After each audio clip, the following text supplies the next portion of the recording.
വലിയ നഷ്ടങ്ങൾ വന്നിട്ടുണ്ട്. വലിയ നഷ്ടങ്ങൾ വന്നു. എത്ര വരെയൊക്കെ നഷ്ടം വന്നിട്ടുണ്ട്? 2 കോടി രൂപ മേളിൽ നമുക്ക് നഷ്ടം തന്നെ സംഭവിച്ചു. എഞ്ചിനീയറിങ്ങിന് പഠിക്കുന്ന സമയത്താണ് താങ്കൾക്കൊരു സ്പാർക്ക് ഉണ്ടാകുന്ന ഒരു സംരംഭത്തെക്കുറിച്ച് അല്ലേ? പഠിച്ചു കഴിഞ്ഞ് എൻ്റെ പ്രോജക്റ്റ് കഴിയുന്ന ഉടനെ തന്നെ ഞങ്ങൾ ഞങ്ങളുടെ നാട്ടിലൊരു സ്ഥാപനമായിട്ട് തന്നെ സ്റ്റാർട്ട് ചെയ്തു. ഒരു കോളേജ് നമ്മൾ എടുക്കുകയാണെങ്കിൽ അക്കാഡമിക്സ് ഒഴിച്ച് നമ്മുടെ തന്നെ ഒരു ഇത്ര സ്റ്റാഫിനെ നമ്മളിവിടെ പ്ലേസ് ചെയ്യും. നമ്മളൊരു കുട്ടിയെ വിടുമ്പോൾ അവർക്കൊരു സപ്പോർട്ട് കൊടുക്കാൻ പറ്റണമല്ലോ. ഇപ്പം 17 ബ്രാഞ്ച് ഉണ്ട്. 17 ബ്രാഞ്ച് ഉണ്ട്. അതെ. ഒറ്റയ്ക്കാണോ ഇത് ചെയ്യുന്നത്? വൈഫും ഉണ്ട്. 2017 ഓൺവേർഡ്സ് വൈഫും ഫുൾ ടൈം ഇതിൽ തന്നെയാണ്. കിഡ്സ് സ്കൂൾ എന്ന് പറയുമ്പോഴത്തേക്കും പ്ലേ സ്കൂൾ മാത്രമേ ഉള്ളൂ? പ്ലേ സ്കൂളുണ്ട്, ഡേ കെയർ ഉണ്ട്, അപ് ടു 4th വരെ നമ്മുടെ അഫിലിയേഷൻസ് ഉണ്ട്. നമുക്ക് നമ്മുടെ ഈ പ്ലേ സ്കൂളിൻ്റെ കോൺസെപ്റ്റ് തന്നെ ഈ ജോലി ചെയ്യുന്നവർക്ക് വേണ്ടിയാണ്. ലൈവായിട്ട് കാണാം അവരുടെ കുട്ടികൾ എന്താ ചെയ്യുന്നത്. ഇനി മുന്നോട്ട് കുതിച്ചു പായാണ്. അതെ, ഉയരങ്ങളിലേക്ക്.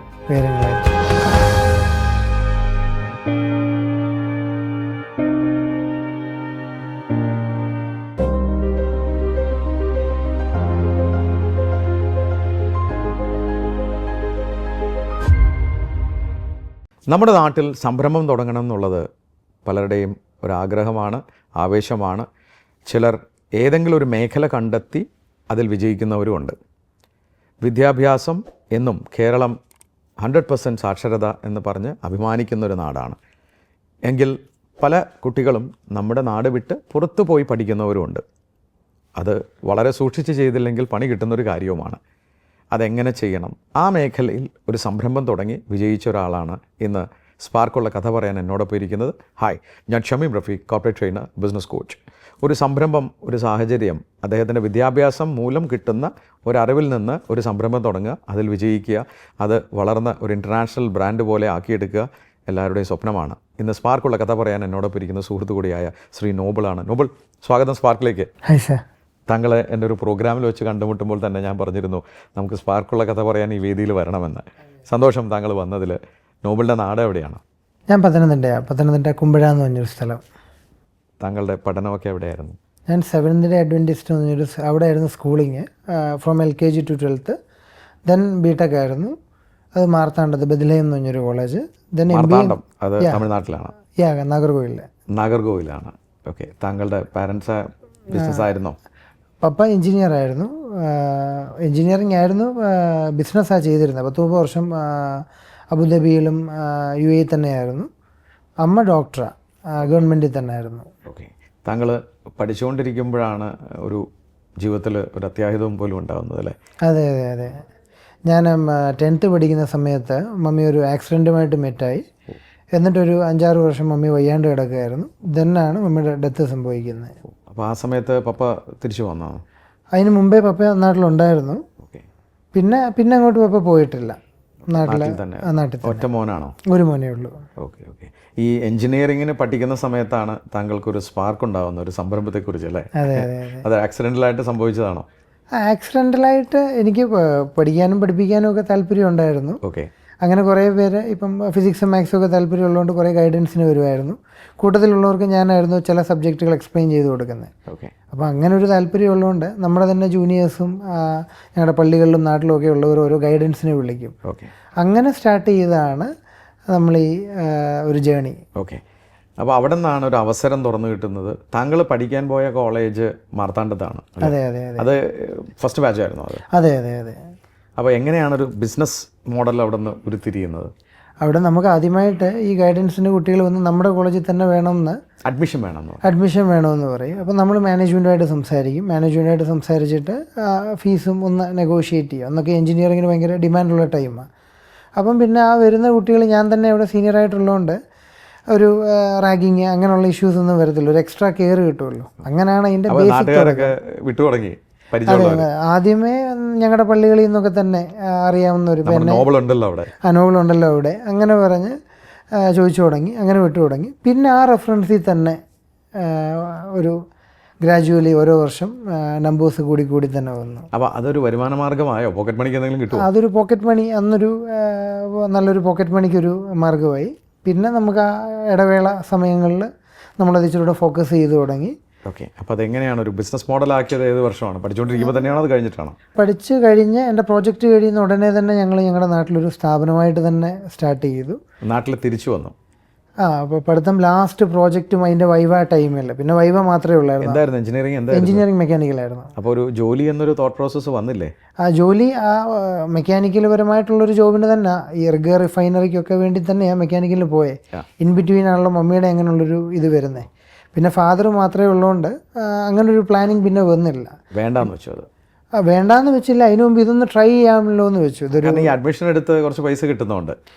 ഒന്ന് അഡ്മിഷൻസ് എടുത്ത് പിന്നെ നല്ലൊരു ഒരു റെഫറൻസും ആ പേരൻസ് ആയാലും ഇപ്പോഴും ഇപ്പം ഫ്രം ദ ബിഗിനിങ് നമ്മുടെ കൂടെ ഉള്ള പേരൻസ് ഇന്നും നമ്മുടെ കൂടെ ഉണ്ട്.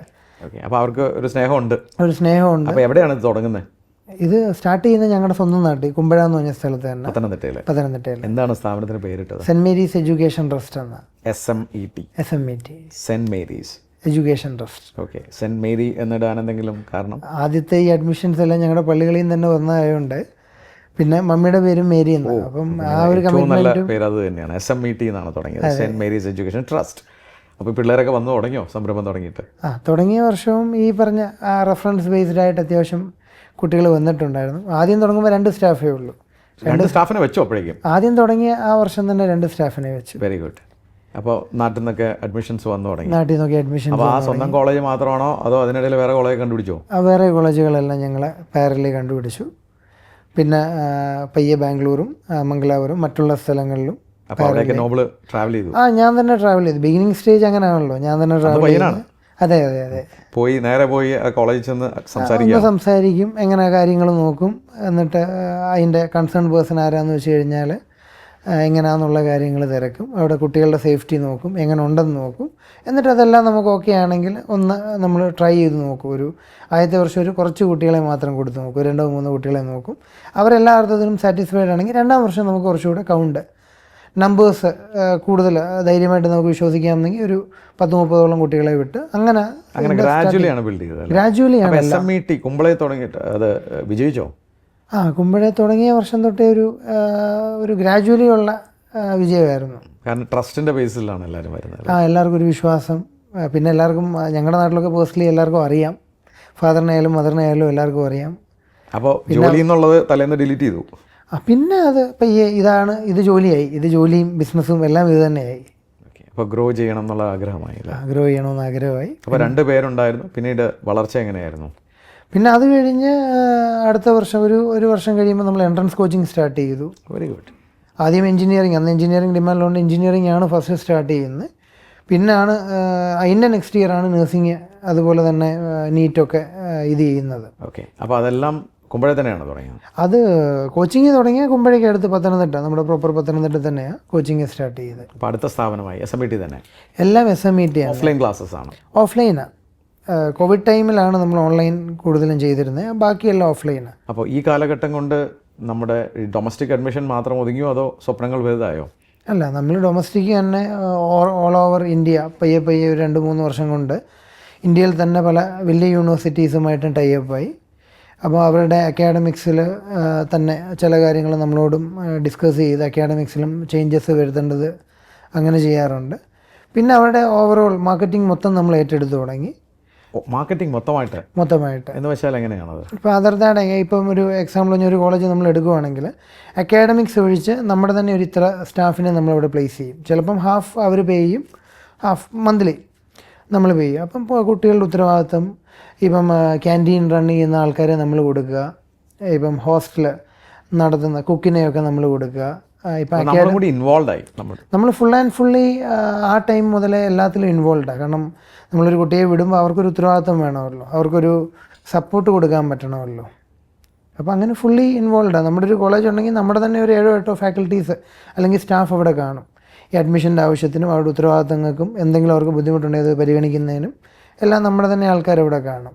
അങ്ങനെ ഒരു ബിസിനസ് മോഡൽ ആക്കിയത്? അതെ. അപ്പോൾ ഈ SMET മറ്റുള്ളവരിൽ നിന്ന് വ്യത്യസ്തമാവുന്ന എങ്ങനെയാണ്? അപ്പോൾ ഒന്ന് നമ്മുടെ ഈ ഒരു പാറ്റേൺ തന്നെ, നമ്മൾ ഈ പഠിച്ചിറങ്ങുന്നവരെ പൂർണ്ണ ഉത്തരവാദിത്തം കൊടുക്കുന്നു നമ്മുടെ തന്നെ സ്റ്റാഫ് കോളേജുകളിൽ. അപ്പോൾ എന്തെങ്കിലും ആവശ്യം, ഇപ്പം നാട്ടിൽ ഇപ്പം പത്തനംതിട്ട എന്ന് പറഞ്ഞ സ്ഥലത്ത് ഒരു കുട്ടിയെ വിട്ടിട്ട് എന്തെങ്കിലും ആവശ്യമുണ്ടെങ്കിൽ അവർ നമ്മളെ കോൺടാക്ട് ചെയ്താൽ നമുക്ക് അവിടെ പോകേണ്ട ഒരു ആവശ്യം വരുന്നില്ല. നമ്മുടെ സ്റ്റാഫ് അവിടെ ഉള്ളതുകൊണ്ട് നമുക്കത് ക്ലിയർ ചെയ്ത് കൊടുക്കാം.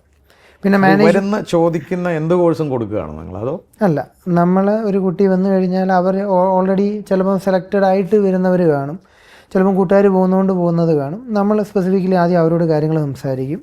ഇപ്പോഴൊക്കെയാണെന്ന് പറഞ്ഞാൽ കൗൺസിലേഴ്സും ഉണ്ട്. അവർ കാര്യങ്ങൾ സംസാരിക്കും. എന്നിട്ട് ആ കുട്ടിയുടെ അഭിരുചി മനസ്സിലാക്കും. അഭിരുചി മനസ്സിലാക്കിയിട്ട് ആ കുട്ടിക്ക് ആ സ്പെസിഫിക് ആയിട്ടുള്ള കോഴ്സ് പറ്റുമോ, അതിന് ജോബ് ഓപ്പർച്യൂണിറ്റി ഉണ്ടോ എന്ന് നോക്കും.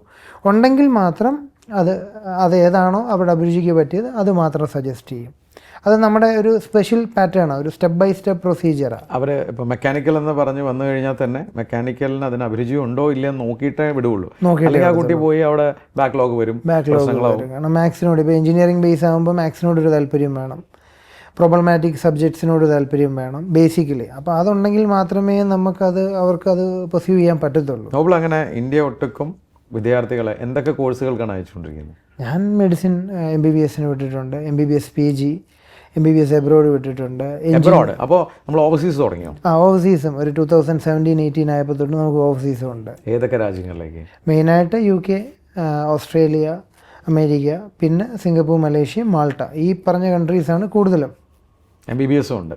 MBBS എബ്രോഡ് എന്ന് പറയുമ്പോൾ ജോർജിയ, നേരത്തെയാണ് യുക്രൈൻ ഉണ്ടായിരുന്നു, ഉസ്ബെക്കിസ്ഥാൻ, അങ്ങനെ പല രാജ്യങ്ങളും. സ്പെസിഫിക്കലി അത് കോസ്റ്റും കുറവാണ് ഇവിടെ.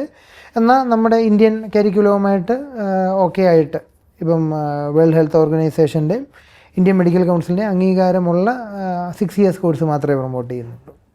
നോബിൾ അങ്ങനെ കുമ്പഴയിൽ തുടങ്ങിയതാണ്, അത് എക്സ്പാൻഡ് ചെയ്ത് പത്തനംതിട്ട എത്തിയെന്ന് പറഞ്ഞു. പിന്നീട് എക്സ്പാൻഷൻ നടന്നോ? പിന്നീട് നമ്മൾ അടൂർ, തിരുവല്ല, കറ്റാനം, പത്തനാപുരം, അങ്ങനെ പല സ്ഥലങ്ങളിലായിട്ട് ഇപ്പം 17 ബ്രാഞ്ച് ഉണ്ട്. എക്സലന്റ്, 17 ബ്രാഞ്ച് ഉണ്ട്. അതെ. ഒറ്റയ്ക്കാണോ ഇത് ചെയ്യുന്നത്? വൈഫും ഉണ്ട്. 2017 ഓൺവേർഡ്സ് വൈഫും ഫുൾ ടൈം ഇതിൽ തന്നെ ഉണ്ട്. 2017 മാരേജ്? അതെ അതെ അതെ. ഓക്കെ, ആ സമയം തൊട്ട് വൈഫും ഉണ്ട്, പുള്ളിക്കാരിയുണ്ട്. Very good. അപ്പോൾ ഇപ്പോൾ ബ്രാഞ്ചസ് എടുത്തു, എത്ര എംപ്ലോയീസ് ഉണ്ട് ഇപ്പോൾ? നമുക്കൊരു 100+ എംപ്ലോയീസ് ഉണ്ട്. എക്സലന്റ്. താങ്കൾ ആ ഒറ്റയ്ക്ക് എഞ്ചിനീയറിംഗ് ഇറങ്ങി ഒന്നും ചെയ്യാതെ ആദ്യം തന്നെ തുടങ്ങിയതിൽ നിന്ന് ഇപ്പോൾ 100 പേർക്ക് തൊഴിൽ കൊടുക്കുന്ന രീതിയിൽ വളർന്നു കഴിഞ്ഞു. അത് വളരെ വലിയ നേട്ടം തന്നെയാണ് ചുരുങ്ങിയ കാലയളവിൽ തന്നെ.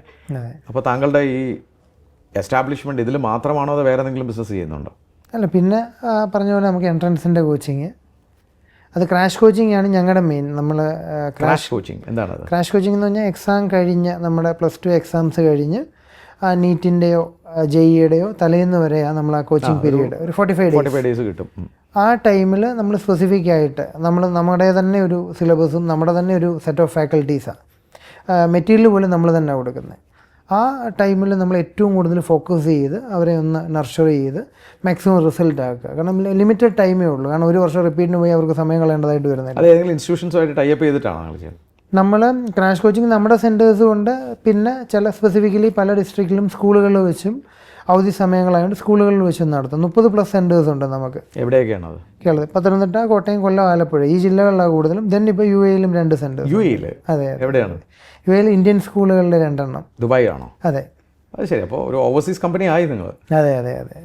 എക്സലന്റ്. ഇത് കൂടാതെ വേറെ ഏതെങ്കിലും മേഖലയിൽ കൈവച്ചോ? Then play school. That's very interesting. എന്താണ് play school concept? Play school എന്ന് പറയുമ്പോൾ ഞങ്ങൾക്ക് കുഞ്ഞുങ്ങളായതിനു ശേഷം വൈഫായിട്ട് പ്ലാൻ ചെയ്തതാണ്. 1 വയസ്സ് മുതലുള്ള കുഞ്ഞുങ്ങളെ നമ്മൾ എടുക്കുന്നുണ്ട്. അത് SMET കിഡ്സ് വേൾഡ് എന്ന് പറഞ്ഞ ബ്രാൻഡിൽ, SMET kids world private limited. ഇപ്പോൾ 7ഓളം സ്ഥാപനങ്ങളുണ്ട്. 7ഓളം? അതെ. അപ്പോൾ കിഡ്സ് സ്കൂൾ എന്ന് പറയുമ്പോഴത്തേക്കും പ്ലേ സ്കൂൾ മാത്രമേ ഉള്ളൂ? പ്ലേ സ്കൂളുണ്ട്, ഡേ കെയർ ഉണ്ട്, അപ് ടു 4th വരെ നമ്മുടെ അഫിലിയേഷൻസ് ഉണ്ട് നമുക്ക്. അത് ശരി. അഫിലിയേഷൻ ഏതാണ്? CBSE അങ്ങനെ എന്തെങ്കിലും ആണോ? അല്ല, നമ്മൾ കേംബ്രിഡ്ജ് സിലബസ് തന്നെ ഇവിടെ ഫോളോ അപ്പ് ചെയ്യുന്നത്. പിന്നെ എല്ലാം മോണ്ടിസറി ആണ്.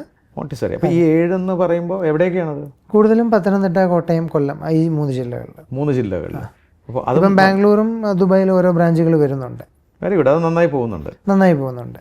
ശരി. ഈ പ്രോസസ്സിൽ നിങ്ങളിപ്പോൾ പറഞ്ഞ പോലെ തന്നെ പല ഇൻസ്റ്റിറ്റ്യൂഷൻസുമായിട്ടാണ് ടൈപ്പ് ഉണ്ടാകുന്നത്. അതെ. അപ്പോൾ ഇതിൽ നഷ്ടങ്ങളുണ്ടാവാനുള്ള പോസിബിലിറ്റി ഉണ്ടോ? നല്ലപോലെ. എന്താണത്? നമുക്കിപ്പം ചില കോളേജുകളുടെ ഇപ്പം ഫുൾ ആൻഡ് ഫുൾ, ഇപ്പോൾ ഒരു കോളേജിൽ ഒരു 1000 സീറ്റ്സ് ഉണ്ടെങ്കിൽ നമ്മൾ ആ 1000 സീറ്റിനും എഗ്രിമെൻ്റ് ചെയ്യും. ഒരു അഡ്വാൻസ് എമൗണ്ട് നമ്മൾ കൊടുക്കും.